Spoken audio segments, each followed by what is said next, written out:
Deixa eu ver da U. Aí, agora ok. Boa noite, pessoal. Estamos dando agora início, né, à nossa 11ª Jornada Científica das Faculdades Integradas Viana Júnior. E, nesse momento, a gente está dando início especificamente às apresentações de pesquisas, relatos de pesquisas para os cursos de administração, os cursos de negócios, que também incorporam o tecnólogo de recursos humanos, que nós temos aqui já vários alunos de RH, e também o tecnólogo de gestão e logística. E para esse nosso primeiro momento, essa primeira fala, quem vai apresentar a pesquisa Servidão Voluntária, os processos de sedução e restrição aos trabalhadores nas organizações, é o professor Vitor Cláudio Paradella Ferreira. Vitor Cláudio Paradella Ferreira é doutor em administração e mestre em administração pública pela Fundação Getúlio Vargas, EBAP, no Rio de Janeiro. Especialista em formação de recursos humanos para o ensino à distância na Universidade de Castelo Branco, no Rio de Janeiro.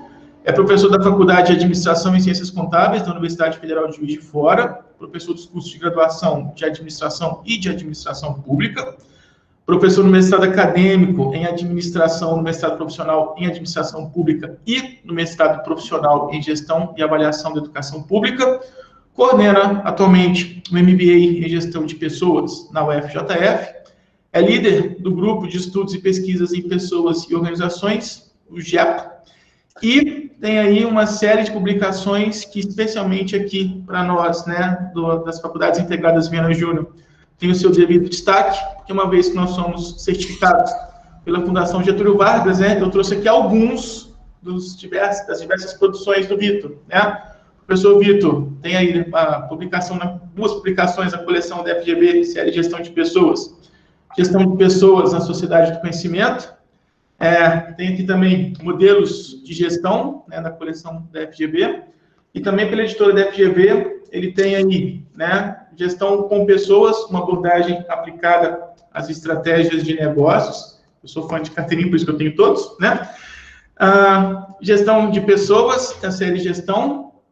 E o meu favorito, né, foi um dos últimos trabalhos que ele publicou aí, da série Gestão de Pessoas, Tendências da Gestão de Pessoas na Sociedade do Conhecimento, né, que eu gosto bastante, porque nesse livro aqui em especial, ele traz uma discussão tanto inovadora nos manuais de gestão de pessoas, do movimento do patriarcado, do empatriarcado, né, e da diversidade nas organizações. É um dos motivos pelos quais eu mais gosto desse último em especial.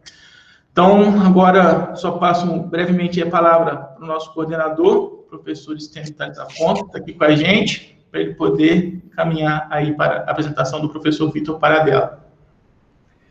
Pessoal, muito boa noite. Fred, obrigado pela apresentação do professor Vitor Paradella, pelo convite do professor Vitor Paradella. O professor Vitor Paradella é professor aqui da Fundação, pelo qual também sou coordenador local, aqui em parceria com o Viana Júnior. Professor que tem grande bagagem, muita história, como você disse, inúmeros livros aí que enfeitam aí nossos instantes, né? Eu utilizo alguns desses também para as minhas aulas. Professor Vitor Paradella, que é uma referência no que diz respeito à área de gestão, principalmente a área de gestão de pessoas. Professor Vitor, muito obrigado por aceitar o convite. Temos certeza que a sua contribuição hoje, apresentando a pesquisa para os alunos, a importância da pesquisa para os cursos de administração, RH e logística, e para os demais convidados também. Nós temos aqui alunos dos cursos de sistemas, temos alunos do curso de direito. A Semana Científica, ou o evento da Semana Científica que a gente faz, ele faz esse mesclado entre todos os cursos. E a gente busca, com muito carinho e muita atenção, temas relevantes para o mercado, temas que venham impactar significativamente toda a comunidade acadêmica. E, assim, é um grande prazer receber o professor Vitor Paradella aqui agora, tá certo? Professor Vitor, a palavra é sua, tá? Fiquem à vontade. Temos aí hoje 52 alunos já, entre alunos e convidados, já participando desse evento. Tá? Creio que a gente deve aumentar esse número ainda, que quando a gente falou para algumas pessoas que não estão só na palestra ou só no Viana Júnior, que o Vitor Paradella faria uma palestra aqui hoje, outras pessoas, outros ex-alunos de outros cursos, diversos cursos que você já ministrou aula aqui na região metropolitana da Zona da Mata, os alunos lembram muito bem da sua figura, da sua simpatia e de todo o seu conhecimento e bagagem que tem aqui para nos apresentar, tá certo? Muito obrigado, tá? Deixo contigo aí a palavra e até logo. Ô, professor Stênio, muito obrigado aí pelas suas gentis palavras, meu amigo Frederico Alvim também, Fred, né? Eu agora estou numa situação meio complicada, porque foi criada uma expectativa tão grande, né? E a teoria das expectativas diz que quando a expectativa é muito grande, normalmente há uma decepção, né? Espero que não aconteça, mas a minha responsabilidade cresceu aqui. É um prazer estar com vocês numa instituição de tanta qualidade como é o Viana Júnior, na qual já ministrei curso de extensão, curso de pós-graduação várias vezes, né? E, então, aí eu tenho uma parceria, um carinho muito grande com essa instituição, o professor Stênio como coordenador aí dessa parte, Fred, um amigo longa data, Sheila, minha colega aí também de profissão desde 2004. Sheila, naquela época, era adolescente, mas já começou a dar aula, né? Que a gente está junto aí na carreira, a professora Raquel Zacarias e muitos outros amigos aí presentes. Eu, na mesma hora que o Fred ele me convidou, eu aceitei participar, e estou muito feliz de ver como que o evento está, assim, tendo uma excelente participação. Estou vendo que 58 participantes já. Isso realmente é um fato raro, porque nós estamos vivendo uma época até de um excesso de eventos online. Então, muitas pessoas estão meio saturadas. Então, vocês todos da organização, Tatiana Dornella, a professora Tatiana também, outra pessoa a quem eu tenho um grande apreço, vocês estão muito de parabéns mesmo por essa mobilização. Bom, então, eu escolhi falar desse tema, né, servidão voluntária, que aparentemente são duas coisas antagônicas, é um paradoxo você falar de servidão e de algo voluntário. Porque quando fala de algo voluntário, a gente logo pensa em quê? Em algo bom, algo legal, né? E servidão, evidentemente, não é nada legal. Mas eu vou explicar para vocês o que é esse conceito e como que, então, isso pode acontecer. Nós vivemos, na verdade, uma época mesmo paradoxal, e esse é um dos paradoxos que a gente tem. E essa palestra de hoje, ela tem como base uma pesquisa que eu conduzi, como o professor Stênio falou. É fundamental a gente se envolver em pesquisa, é uma coisa que eu adoro, eu realmente amo fazer pesquisa, e incentivaria aí todos os alunos a buscarem essa oportunidade mesmo também, não é? Essa aqui foi a pesquisa, o título do projeto de pesquisa, e essa pesquisa teve como pesquisadores eu e a professora Débora Costa, que é professora da Universidade Federal Rural do Rio de Janeiro, Campus Três Rios, e teve como aluno participante o Yuri Pifano, que está até nos assistindo aqui. Yuri, se você quiser falar alguma coisa, você fique à vontade. E o Yuri, ele teve uma participação muito importante, porque quando fala bolsista, às vezes o pessoal acha que bolsista fica só fazendo trabalho mais operacional, mas não. Ele participou ativamente dessa pesquisa, lendo, trazendo um aporte teórico muito bem feito, muito legal. Essa foi uma pesquisa teórica, ela foi baseada na revisão da literatura, e nós pesquisadores, aí eu incluo o Yuri como pesquisador, embora ele seja oficialmente bolsista, mas incluo ele como pesquisador, nós cuidamos, então, dessa pesquisa de analisar os conceitos de uma forma crítica, buscando, então, reflexões sobre esses conceitos. Para mim, foi a primeira pesquisa que eu fiz só teórica, gosto muito de fazer pesquisas empíricas, pesquisas de campo, mas essa foi, então, uma pesquisa só no campo da teoria, o que não significa que é uma pesquisa distante da prática. São coisas diferentes. Porque, como eu gosto de falar, nada mais prático do que uma boa teoria. As boas teorias não são fruto de viagens esotéricas, de pessoas meio malucas que ficam tendo alucinações. Não, as boas teorias, elas são reflexões muito interessantes sobre a realidade, que nos ajudam a errar menos e acertar mais. Isso é o que acontece. E essa pesquisa, ela faz parte ela foi proposta, ela está inserida em um grupo de pesquisa do qual eu lidero. O professor Frederico, o Fred Alvim, ele é líder também de uma das linhas de pesquisa desse grupo, que é um grupo de estudos, pesquisa em pessoas e organizações do GEPO. Ele começou na Universidade Federal, mas ele tem aqui membros do Viana Júnior, tem aqui o professor Frederico, professor Tatiana Dornelas, os dois são membros, da Machado Sobrinho, de várias outras, se não me engano, são 7 instituições de ensino que participam do GEP. Mas foi lá que, então, que a gente deu andamento. E os 3 pesquisadores, eu, a Débora e Yuri, os 3 membros do GEP, né? E de onde surgiu o interesse?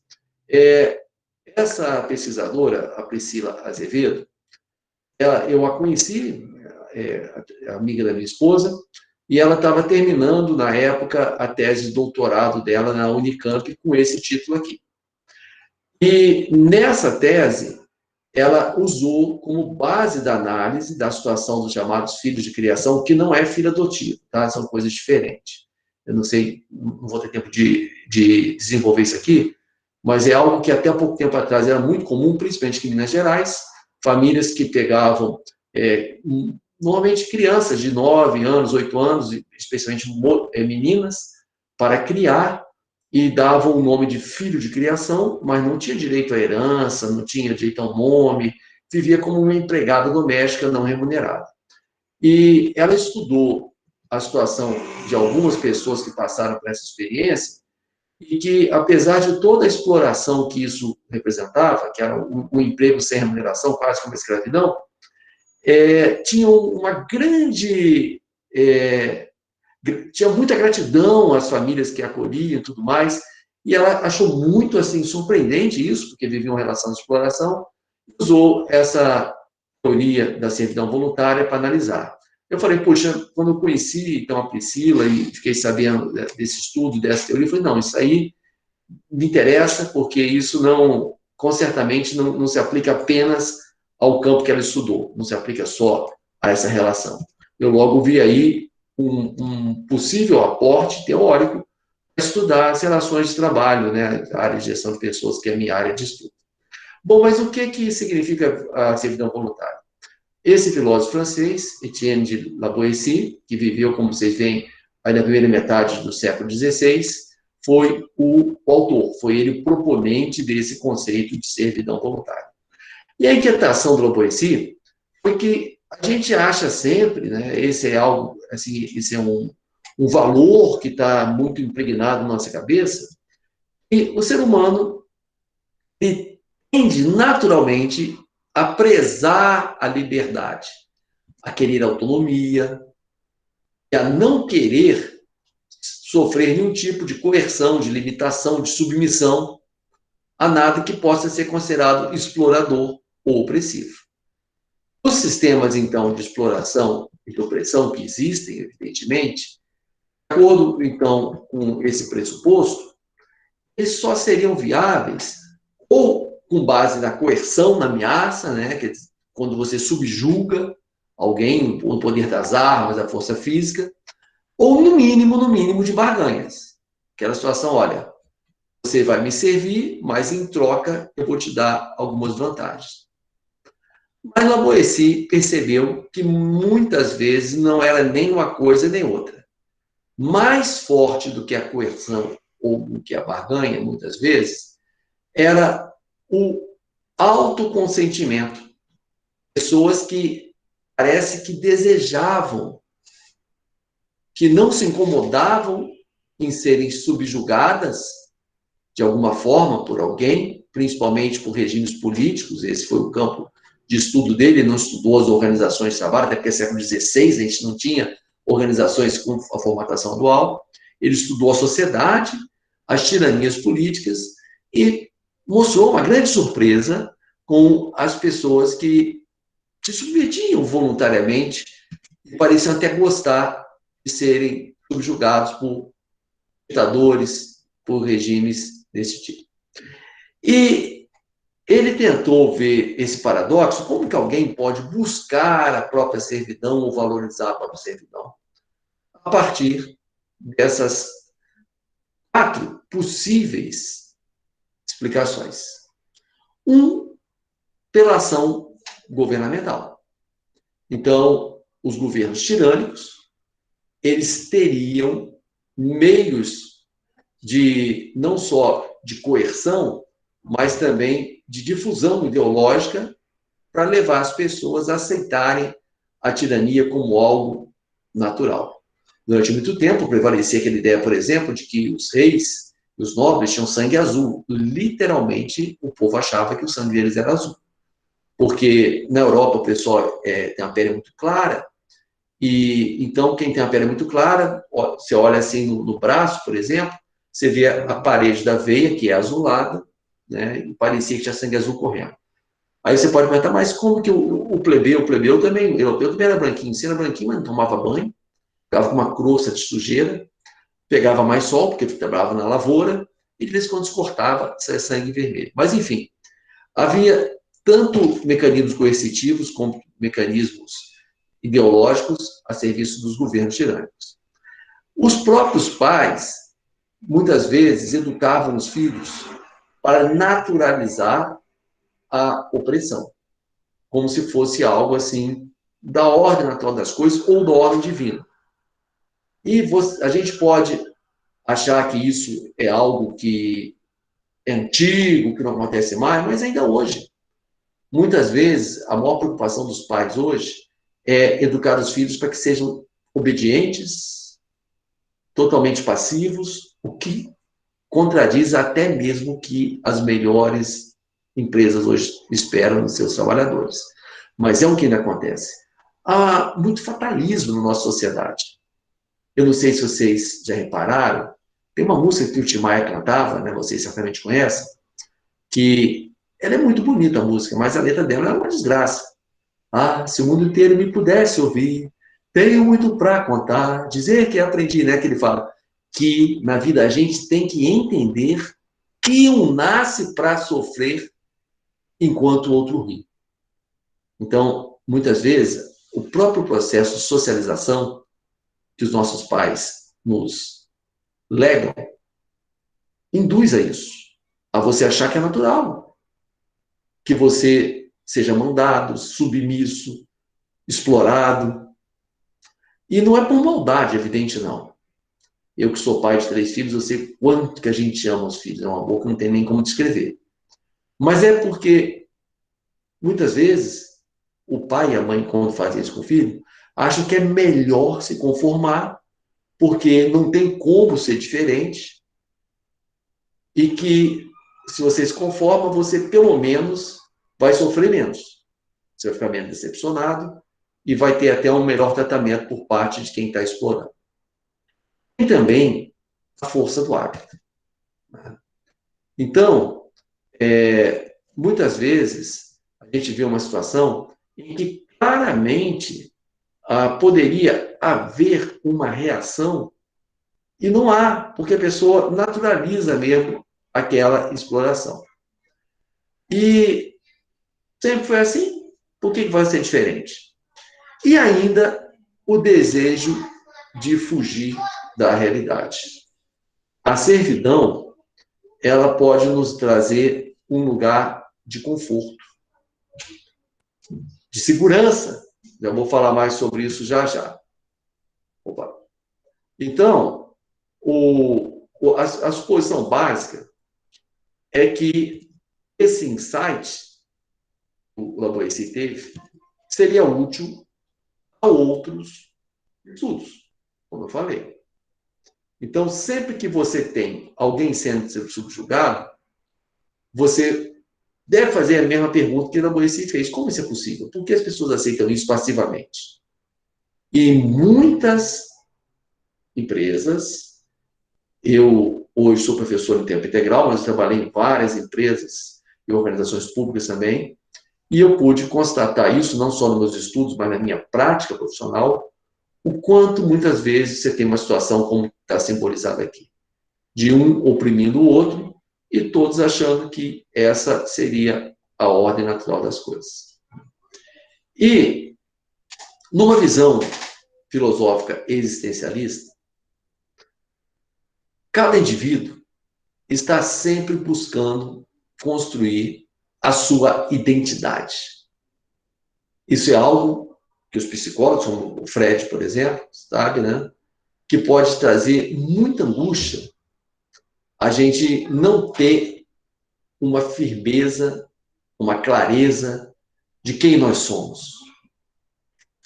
a velha questão existencial. Quem eu sou, de onde eu venho, para onde eu vou. Então, em busca dessa definição, se você tiver a liberdade de escolher entre vários caminhos, isso pode, de uma certa forma, se tornar meio opressivo para o indivíduo. Diante de tantas escolhas, quem seria eu? E, nesse caso, seria, entre aspas, uma bênção ter alguém que me poupe desse trabalho. Alguém que possa escolher por mim. Que foi justamente o que cantou Cazuza nessa famosa música, onde ele disse que os heróis dele tinham morrido, que ele, diante de toda a desilusão com o mundo, que ele queria uma ideologia para poder sobreviver. E o que o Cazuza cantou é muito fruto do momento histórico em que ele chegou à idade adulta. O Cazuza é mais ou menos, ele era mais ou menos da minha idade, acho que um pouquinho só mais velho. Tem 55, acho que se fosse vivo hoje seria com 58, mais ou menos. Os meus pais, os pais dele também, né, geração anterior à nossa, viveram num mundo muito diferente. Um mundo cheio de certezas, ou de aparentes certezas. Então, eu gosto muito de recorrer ao cancioneiro popular. Eu acho que a música popular tem grandes insights. Na década de 60, década de 70, a gente tinha canções como, por exemplo, Porta-Estandarte, de Geraldo Vandré. Que a letra fala assim: olha que a vida tão linda se perde em tristezas assim. Aí vai falando, desce seu rancho cantando essa sua esperança, enfim. Tem uma parte que fala assim: eu vou levando a minha vida, enfim, cantando e canto sim. E não cantava se não fosse assim, levando para quem me ouvir certezas e esperanças para trocar.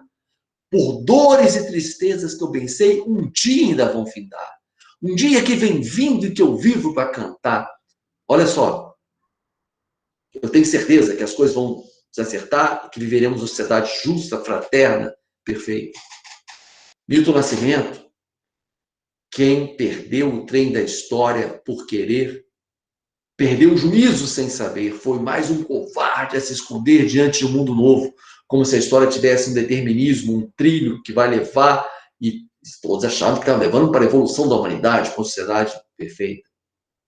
Pablo Milanês, autor cubano, a história é um carro alegre, cheia de um povo contente, que atropela indiferente todo aquele que a negue. Havia uma crença em um determinismo histórico que estaríamos caminhando para uma sociedade muito boa. Já a crise que foi trazida na década de 80 por uma série de fatores, como, por exemplo, o fim do bloco socialista no mundo, a emergência da sociedade de conhecimento, a derrocada de grandes organizações que existiam antes, e o mundo mergulhando numa era de incerteza, trouxe angústia que Cazuza, de forma muito poética, traduziu.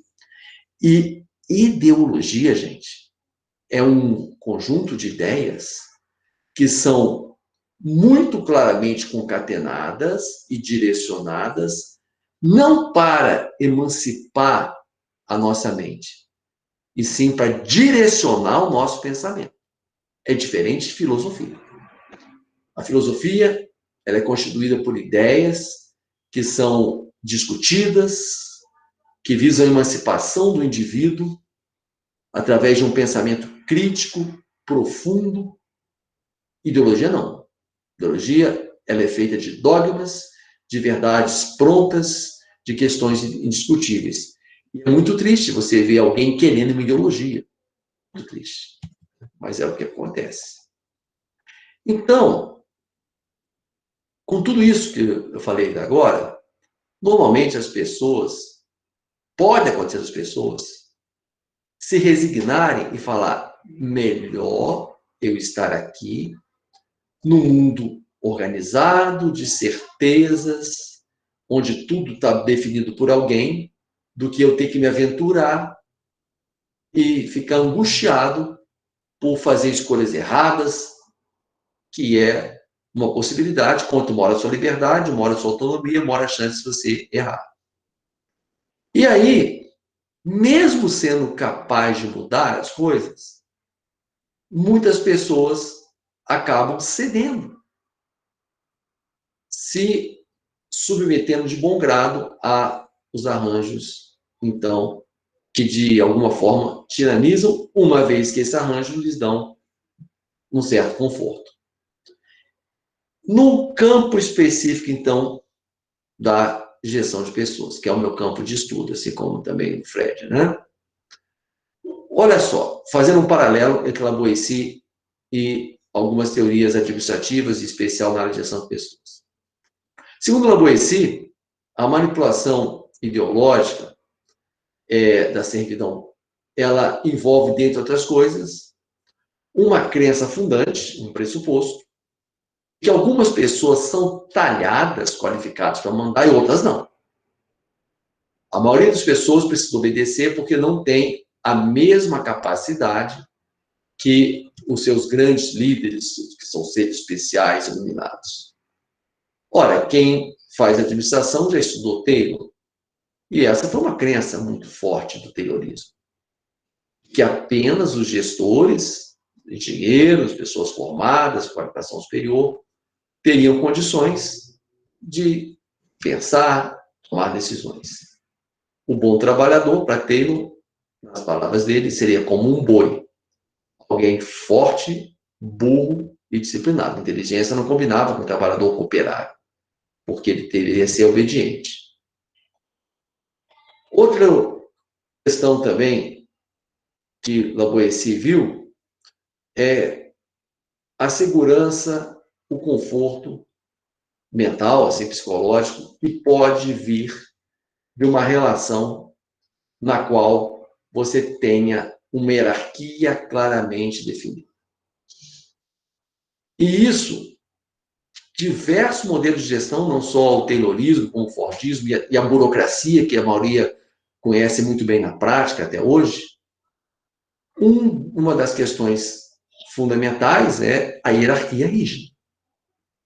E aquela postura que vocês certamente já viram muitas pessoas falarem, olha, isso não é culpa minha, isso não é problema meu. No primeiro análise, pode parecer que é fruto de uma má vontade, de uma visão mesquinha de mundo, mas não. Eu acredito que, na verdade, esse tipo de postura é mais fruto da insegurança. Se eu faço só o que o meu chefe manda, o que der errado não é culpa minha. Então, essa é outra característica que a gente vê muito presente nos modelos tradicionais de gestão, que é uma ênfase muito forte na hierarquia, e que já La Boétie já falava sobre isso no século XVI. Bom, depois, em meados do século passado, a gente teve a emergência dos modelos humanistas. A escola em relações humanas, a escola comportamentalista, quem estudou TGA aí, Teoria da Administração. E esses modelos, eles pretensamente eram libertários, porque romperam com a ideia de que o ser humano tem que ser como a engrenagem de uma máquina produtiva. Procuraram valorizar, redescobrir e valorizar, a dimensão comportamental afetiva das pessoas, dos trabalhadores, estudando, então, aí questões como técnicas de liderança, de comunicação interpessoal, de motivação, de gerenciamento de equipe, tudo que a gente estuda nas faculdades e na área de gestão de pessoas. Mas, na verdade, esses estudos, eles não foram feitos por pessoas benevolentes que queriam trazer um bem-estar e uma valorização sublime aos trabalhadores, embora muitos pesquisadores até possam ter sido movidos por elevados sentimentos humanistas. Mas as organizações sempre usaram tais estudos para manipular as pessoas e para induzir os trabalhadores a uma espécie de servidão voluntária. Olha só, Management é uma das palavras que a gente usa muito no campo da administração. O próprio livro mais famoso, como considerado por muitos o primeiro, não foi o primeiro, mas considerado por muitos o primeiro livro de administração, Princípios de Administração Científica, Scientific Management, né? Olha de onde vem a expressão management. Vem de uma palavra francesa que representa a arte de domar cavalos. E o que esse cowboy está fazendo aqui com o cavalo? Reparem que ele não está batendo no cavalo, não está subjugando a força. Ele está acariciando. Ele está sendo gentil com o cavalo. E um bom domador de cavalos, ele sabe ser gentil, sabe ser carinhoso. Até porque, se ele não for, ele não consegue domar. Mas toda a gentileza, todo o carinho de um domador para o cavalo tem um objetivo, que é fazer o cavalo ser dócil, servil, obediente e usado para aquilo que o seu dono quiser, não é isso? Então, é um paralelo, claro, com o que muitas vezes as organizações de trabalho fazem. Todo o benefício da busca de uma qualidade de vida no trabalho, de um conforto emocional, psicológico, na verdade, nada mais é do que uma maneira de subjugar e fazer que as pessoas fiquem também dóceis e submissas, servis, portanto. Quem as organizações selecionam para trabalhar de modo preferencial? Quem é mais dócil, mais aderente aos valores culturais que a organização preza. E não só no momento da seleção, mas em todas as ações de gestão de pessoas. O desenvolvimento de pessoas, por exemplo, em geral, o que ele faz? Reforçar esses valores. Buscar que a pessoa tenha atitudes condizentes com a preservação do status quo, do estado de coisas. Quem são as pessoas que recebem melhores avaliações de desempenho? Aquelas que são mais passivas. Quem são as pessoas promovidas e melhor remuneradas?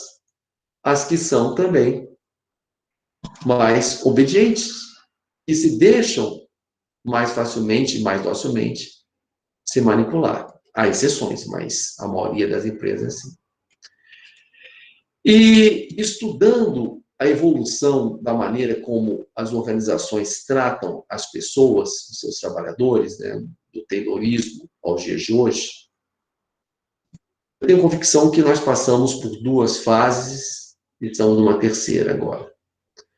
A primeira fase, o controle sobre os trabalhadores se dava a partir da imposição, que é justamente o que tinha na época do Taylor, um cronômetro, tempos e movimentos rigorosamente controlados, ameaças ao trabalhador, retaliações, demissões. Então, era o momento da imposição.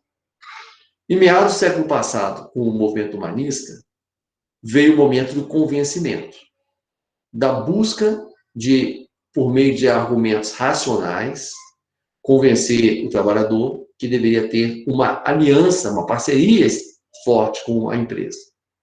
Hoje, nós vivemos um momento de sedução, onde, de maneira, muitas vezes, subliminar, as pessoas são seduzidas a aderir de corpo e alma à empresa na qual trabalho. Nunca vou me esquecer uma vez que eu fui participar de uma entrevista de seleção e quando eu perguntei como seria meu envolvimento com aquela vaga que estavam me oferecendo, porque eu já era professor na época em tempo parcial, eu queria saber se iria me atrapalhar, né? A resposta que eu tive foi: nós queremos o seu corpo, a sua alma e o seu sangue. Foi bem direto. Mas essa sedução, normalmente, ela é um pouco mais sutil. Não tenho tempo de entrar muito nesse mérito agora, mas muitas pessoas passam a ter no seu local de trabalho realmente o sentido da sua vida. E alguém pode falar: pô, mas sedução é ruim? Sedução não é ruim quando é entre duas partes com igualdade de condições de discernir. Dois adultos, por exemplo, que paqueram um ao outro, que namoram, que têm uma relação, Olha, se são dois adultos, independentes, que ótimo, não tem nenhum problema nessa sedução. Agora, quando há uma desigualdade, exemplo, sedução de um chefe para alguém que é liderado por ele, isso é assédio. Né? A Anitta colocou o nome da empresa, era o Drácula, isso é assédio. Sedução de um adulto sobre uma criança ou um adolescente, isso é pedofilia, isso é crime. Por quê? Porque são relações desiguais. E, normalmente, as relações patrão-empregado são profundamente desiguais. Então, essa não é uma sedução sadia, é uma sedução perniciosa. E aí, uma coisa que me inquieta como estudioso da gestão de pessoas. Se você entrevistar qualquer empresário, qualquer gestor hoje, qual o perfil que você quer dos seus trabalhadores? No mundo chamado VUCA, né? Volátil, incerto, complexo e ambíguo, seria VICA em português. No mundo de tanta necessidade de inovação, há uma clareza que é necessário que as pessoas sejam empreendedoras. Vocês devem estar carecas, eu estou ficando até mais que vocês, e minha careca está bem avançada. Mas vocês devem estar também carecas de ouvir que tem que ser empreendedor. Não é isso? Mas será que é esse tipo de incentivo mesmo? Porque querer empreendedor, para dar o resultado de empreendedor, todo mundo quer. Normalmente, quando se pensa em empreendedor, o que vem à cabeça? Alguém que tem um senso de dono, uma palavra que se usa muito hoje, que faz acontecer, que não fica esperando ser mandado, que tem iniciativa, não é isso que fala o empreendedor interno? Mas você não pode querer um resultado com alguém com impulsos diferentes. Tem aqui no bate-papo, né? Deixa eu ver aqui. O Anilton falou, o perfil que eu procuro é ser proativo, que trabalhe ele mesmo e não para a empresa. Ok. Você complementou aí que o dono da empresa, na verdade, é o Drácula, né? Que quer sugar eu vi. dos funcionários. Aquele que queria meu sangue, né? Meu sangue não. Meu sangue é só meu e do meu Minas. 3 meses eu dou lá, mas para a empresa não. Mas o que é essa história aí? Já vou chegar no Pedro PT. Bom, primeiro eu falei de empreendedor. Schumpeter, em 1945, ele difundiu essa expressão, popularizou a expressão empreendedor, como aquele que promove a destruição criativa. Então, na concepção original, Schumpeter, o empreendedor é um contestador, é um inquieto, jamais vai ser alguém terrivelmente obediente.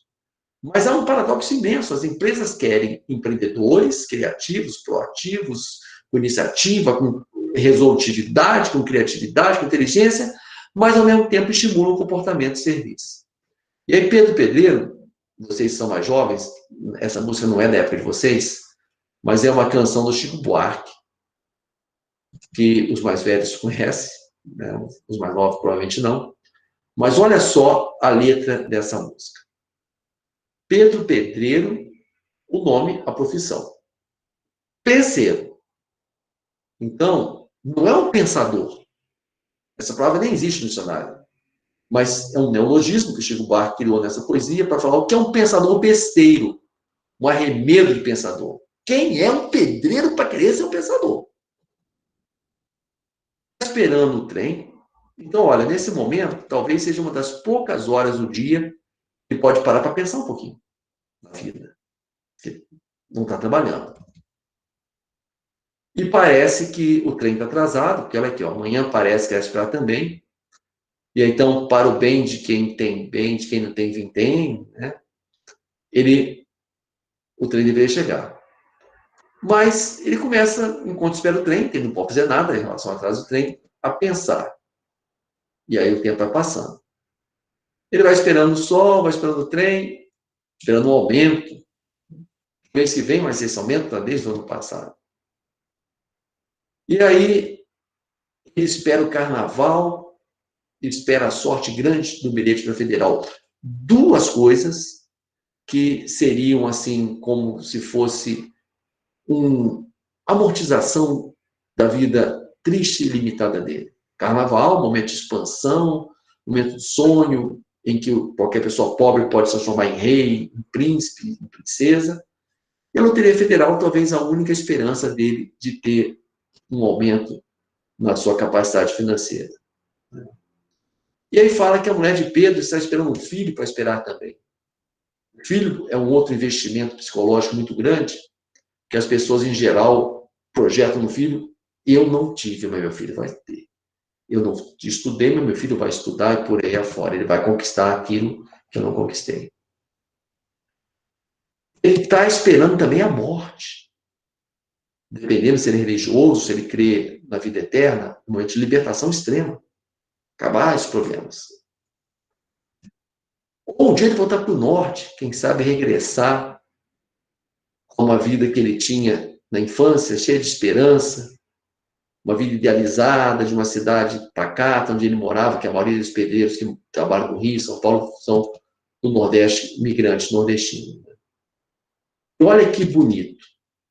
Talvez, no fundo, ele tenha muito mais a esperar do que essas coisas que ele está esperando, objetivas, algumas concretas como filho, possíveis como voltar para o norte, certas como a morte, ou meio difícil de acontecer como a loteria. Mas, no fundo, talvez ele espera coisas lindas. Mas olha o que Chico Buarque fala. Mas para que sonhar, Pedro? Se dá o desespero de esperar demais. À medida que Pedro Pedreiro começa a viajar nos seus sonhos, ele se dá conta que ele está indo longe demais. Ele volta atrás. Ele não quer mais nada daquilo que ele desejava. Ele quer agora ser pedreiro, pobre e nada mais. É justamente servidão voluntária aqui. Fica na tua, cara. Sem ficar esperando só o trem aumento, nada disso mais. Olha o final desse slide. Depois de esperar tantas coisas e de, no fundo, esperar uma coisa mais linda que o mundo, maior do que o mar, olha o que ele quer agora. A esperança aflita, porque ele está muito nervoso, que o raio do trem não chega. Bendita e infinita do apito de um trem. Ele acaba de ser rebaixado de alguém que sonhava, alguém que nada mais deseja, a não ser que o trem finalmente o leve para o seu trabalho, para que ele não perca o seu dia de trabalho, não perca o pão que ele precisa levar para casa, para a família dele. Olha o processo de rebaixamento que Pedro Pedreiro, então, acaba sofrendo depois de esperar tantas coisas. E aí, ele, designado, detalhezinho importante na letra da música. Lembra que no começo era Pedro Pedreiro Penseiro, que eu falei que é um pensador besteiro? Agora, nem mesmo um arremedo do pensador ele é. Tirou aqui o penseiro. Agora é o Pedro Pedreiro, pedreiro. Pedreiro! Como que reafirmando, reiterando e deixando muito claro para você: você é um pedreiro. Coloque-se no seu lugar, Pedro. Quem é você para sonhar? Deseje apenas ir logo para o seu trabalho e ocupar o seu lugar. E o que a gente vê, então, na grande maioria das organizações, é que elas desejam pessoas que trabalhem como empreendedores, mas, ao mesmo tempo, induzem a comportamentos como um Pedro Pedreiro. Pedreiro, não venha com essa história de ser um pensador besteira pro lado meu. Dito isso, pode parecer que eu sou um cara extremamente crítico e pessimista. Não, mas não sou não, tá? Eu acredito, sim, que a gente pode ter uma gestão de pessoas melhor, que há caminho, sim, para que a gente tenha equilíbrio das coisas, Não sou pessimista a ponto de achar que toda organização vai sempre oprimir todo mundo e que não tem jeito, não. A grande questão é como será, como serão as nossas organizações no futuro. Fela Moscovici, uma psicóloga, assim como o Frederico, ela respondeu essa pergunta, ela fez as perguntas nos seus livros e respondeu. Nós estamos construindo esse futuro. Seja com ação e envolvimento, seja com passividade e descomprometimento. E essa figura que está aí, o garoto está em cima de uma pilha de livros. Vocês são estudantes e vocês têm diante de si esse desafio. Vocês estão numa excelente instituição de ensino, que tem uma tradição realmente acadêmica muito boa, vocês têm excelentes professores aí, conheço vários dos professores de vocês. E aí, está na mão de vocês. Está na mão de vocês. Conseguir realmente melhorar e superar todos esses paradoxos. Não sejamos pessimistas. Ah, isso vai ser fácil? Não. Mas o que eu diria é que vale sempre a pena tentar. E o que eu recomendaria a vocês, plantem sempre a boa semente, que nesse caso a boa semente seria você fazer o melhor e fugir dos problemas e das armadilhas que muitas vezes nós construímos nas organizações e para a nossa própria vida. Vai dar sempre certo? Não. Vocês vão colher sempre vitórias? Não. Infelizmente, muitas boas sementes que vocês plantam não darão o fruto que vocês desejam. Mas como eu disse em fio, se não houver o fruto, valeu pela beleza das flores. Se não houver flores, valeu pela sombra das folhas. E se nem mesmo folhas houver, valeu pela intenção da semente. Então, que cada um de nós possa fazer o seu melhor, plantar boa semente. Sabendo que algumas vão frutificar, outras não. Vamos ter vitórias e derrotas. Mas façamos o nosso melhor sempre, tá bom? É isso que eu desejo para vocês. Muito, muito sucesso na vida acadêmica e profissional. E vamos romper com esse círculo vicioso de induzir as pessoas a uma servidão que aparentemente é voluntária, mas que, na verdade, como o próprio Lavoisier constatou, são mecanismos sociais que induzem a essa aparente servidão voluntária, que, na verdade, é uma servidão construída por modelos inadequados, tá bom? É isso, gente. Essa pesquisa, nós publicamos um artigo numa revista, uma revista de acesso livre, revista Valor, e depois eu posso mandar aí através do Frederico, né? O link, quem quiser acessar e conhecer melhor essa ideia, tá bom? Fred, meu recado seria esse, de algum comentário, estamos aí juntos. Sim, professor Vitor Paradella, muitíssimo obrigado, né? Eu preciso enfatizar aqui, embora eu fale isso bastante para o professor Vitor, né? Mas diante dos alunos aqui do Vian, né? Eu falo isso abertamente para ele constantemente, que eu sou um grande admirador do trabalho do Vitor Paradella, tanto pela quantidade de publicações que ele tem, pela referência que ele tem, né? Falo aqui sem nenhuma hipocrisia, né? Um dos professores mais disputados aí para orientar os graduandos e os mestrandos na FAC, o FJF, né? E o Vitor, não sei se vocês conseguem perceber o quanto é incrível, né? Porque ele tem tanta bagagem e uma simplicidade, uma humildade para falar que eu tiro o chapéu sempre, né? Ele é aquela pessoa que está sempre estimulando a gente a produzir e não existe soberba, né? Eu vejo muito isso, professor Vitor. Quando eu vejo a vaidade no mundo acadêmico, o professor Vitor não tem essa vaidade. Eu acho isso muito incrível, né? E volto a dizer, né, professor, fiquei muito feliz de você ter aceito o convite. Aliás, tudo que eu chamo o Vitor, ele geralmente aceita. Ele não me diz não. Eu adoro conversar, adoro falar, você vê que faz com muito prazer. E assim, Vitor, eu fiz algumas anotações durante a sua fala, vou até só compartilhar aqui o meu sketch paper, se eu posso chamar assim, tá? Enquanto isso, quem tiver aí alguma pergunta, pode ir fazendo, né, aqui no chat, que eu consigo visualizar e projeto aqui como mediador também. Gostei aí dos posicionamentos do Anilton. O Anilton é um aluno que a gente vai conduzindo a aula, ele vai jogando umas provocações interessantes, sabe? Umas reflexões bem profundas mesmo. Mas eu achei muito bacana, Vitor, da sua fala, né? O próprio tema, você, né, faz muito isso, a etimologia das palavras, o que compreende os termos, né, o que se compreende pelas ideias.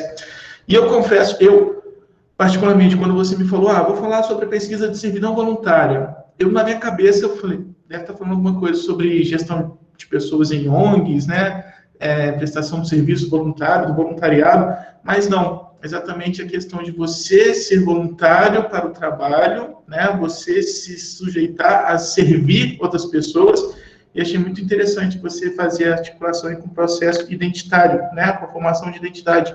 Nós temos mesmo essa necessidade de termos um propósito, de termos um compromisso para a sociedade, né, a gente tem o IBCLO, que fala da função social do trabalho, a gente precisa ter uma construção da identidade, ter um propósito para as nossas vidas, e a gente se apega muito nisso no trabalho. Fiquei intrigado, né, com a questão aí da etimologia do management, que manager significa domar cavalos, e eu já vi treinamentos de liderança que eram exatamente levar os gestores para aras e ir lá eles aprenderem a domar cavalos. Agora faz mais sentido, né? Meu mundo caiu nesse momento, preciso de terapia agora, né?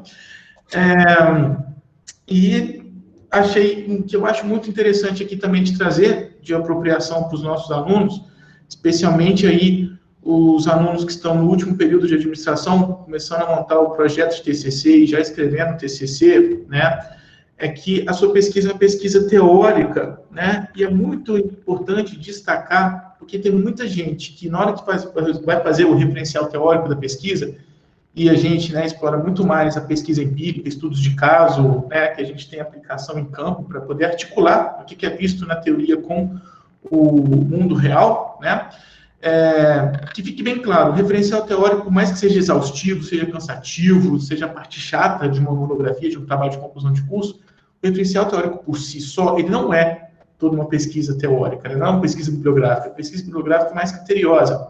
Mas é muito, muito importante aproveitar aqui dessa apresentação que quando alguém se propõe a fazer uma pesquisa teórica, uma pesquisa bibliográfica, é justamente com esse sentido até mesmo de quase uma arte, né? Por isso que a gente fala revisão de literatura, né? Revisão da arte, né? Como que está a arte desse tema.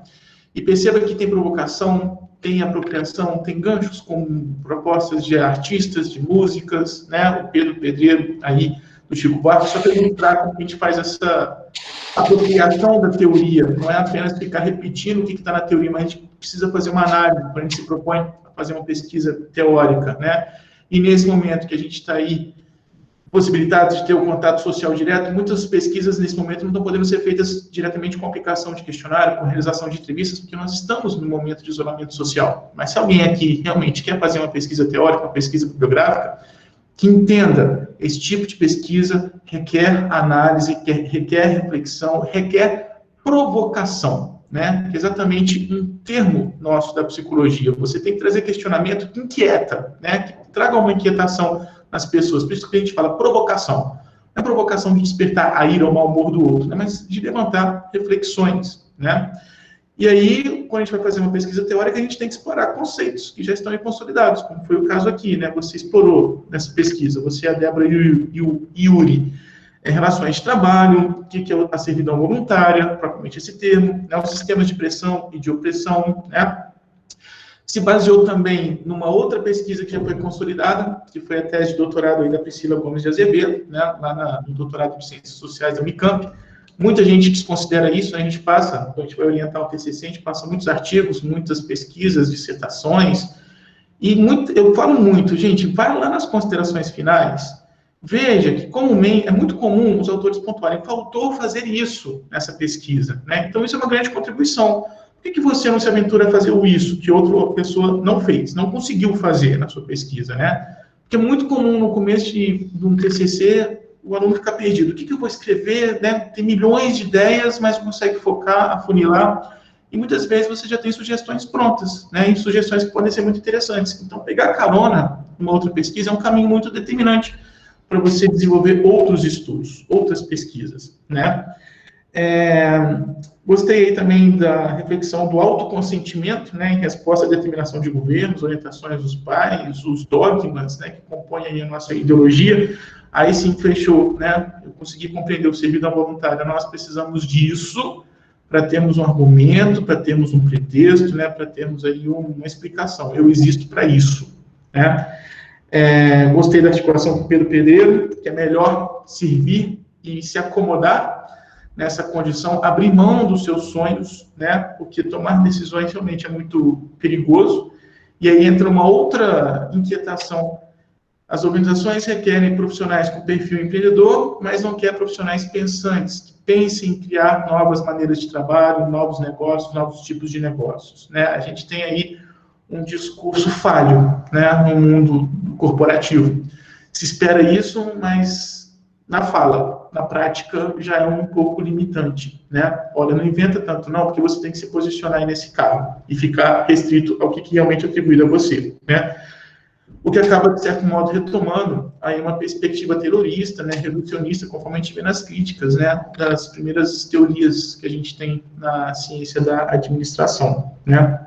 Então, gostei muito, claro, né, não ia ser diferente.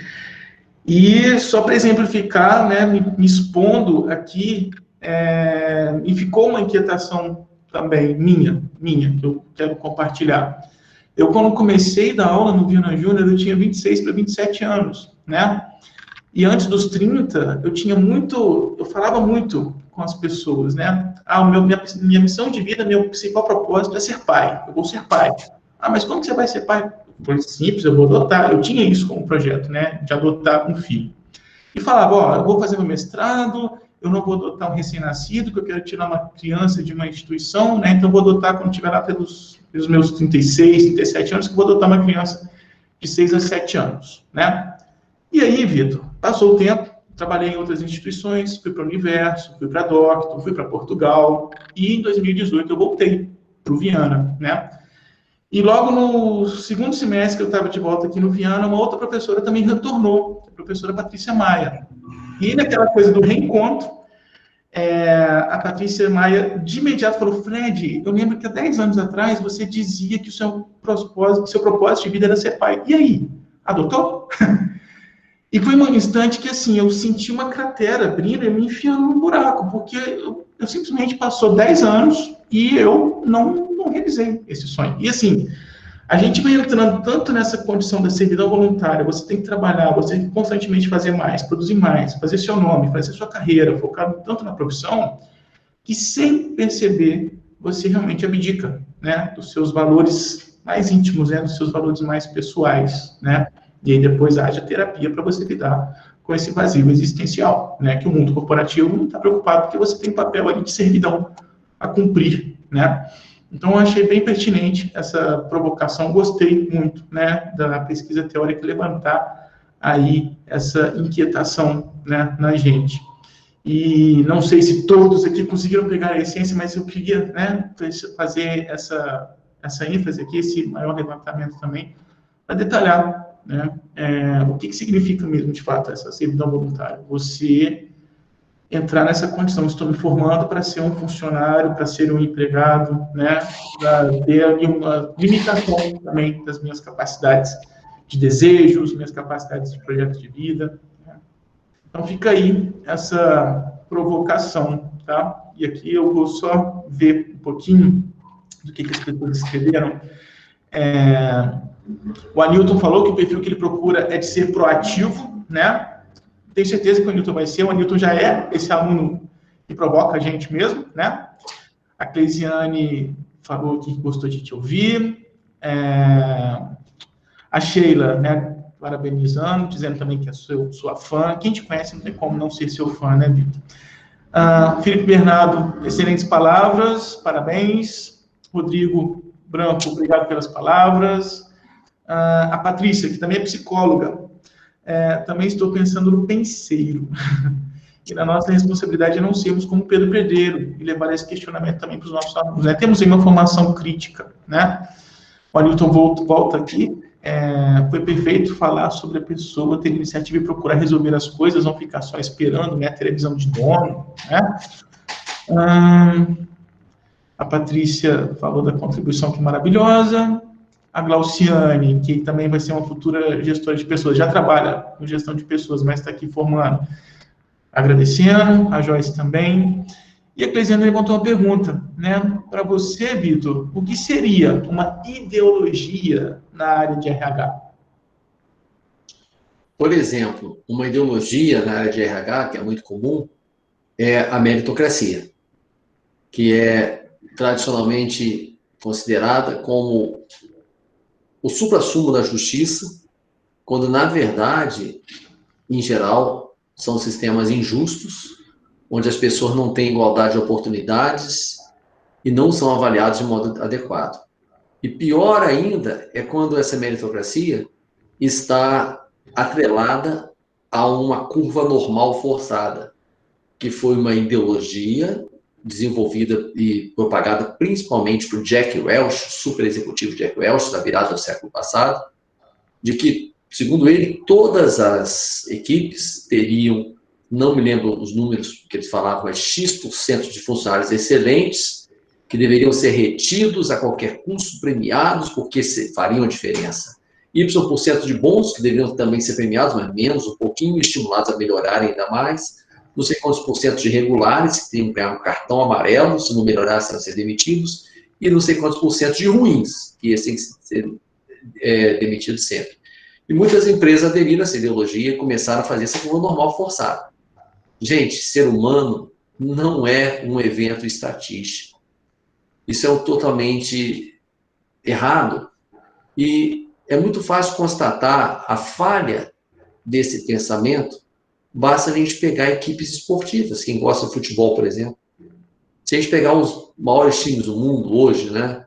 O Bayern da Alemanha, o PSG, o Real Madrid, será que tem lá X% de perna de pau jogando aqueles times que a gente poderia colocar no plano normal?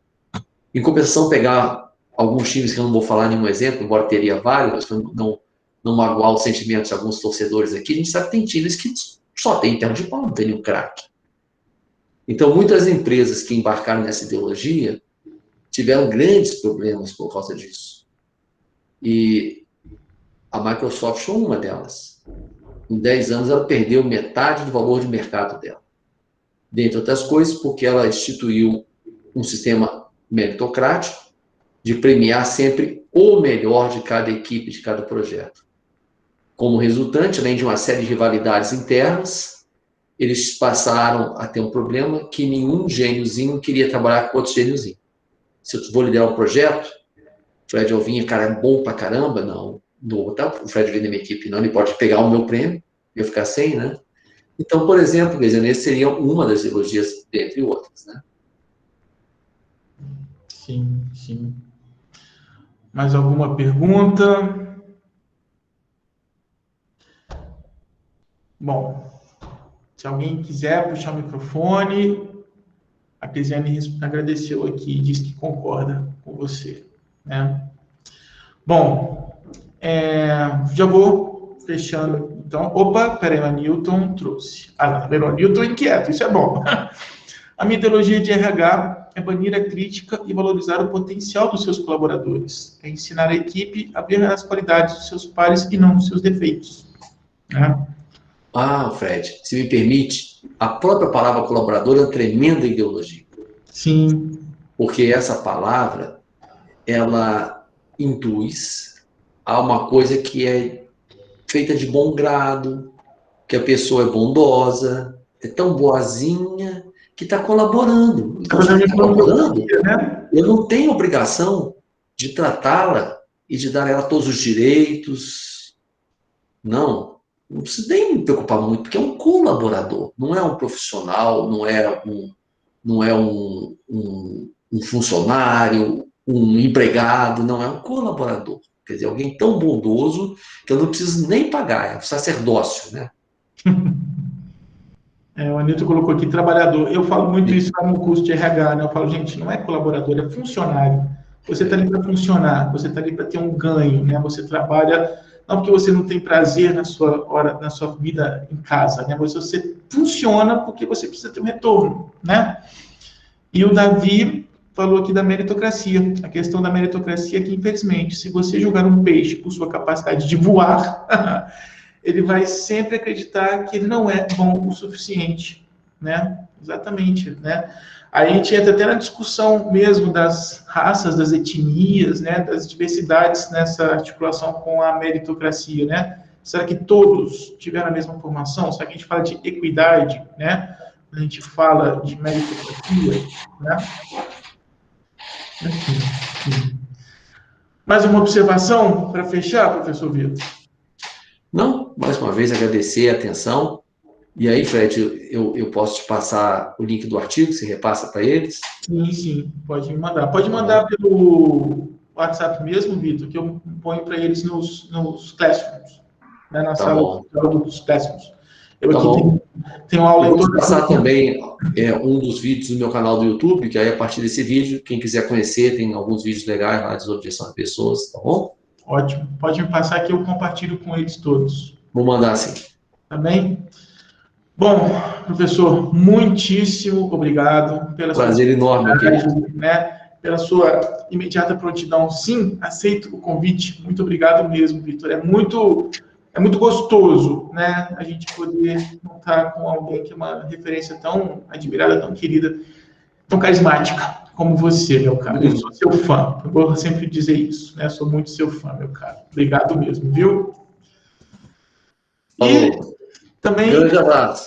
Agradecer aqui a todos, né? Tivemos aí uma média de 90 pessoas participando. Eu vi. Muito obrigado mesmo, pessoal. Beijo. Muito Boa noite. E já vamos aí nos preparando para a próxima apresentação, que também vai ser valiosa.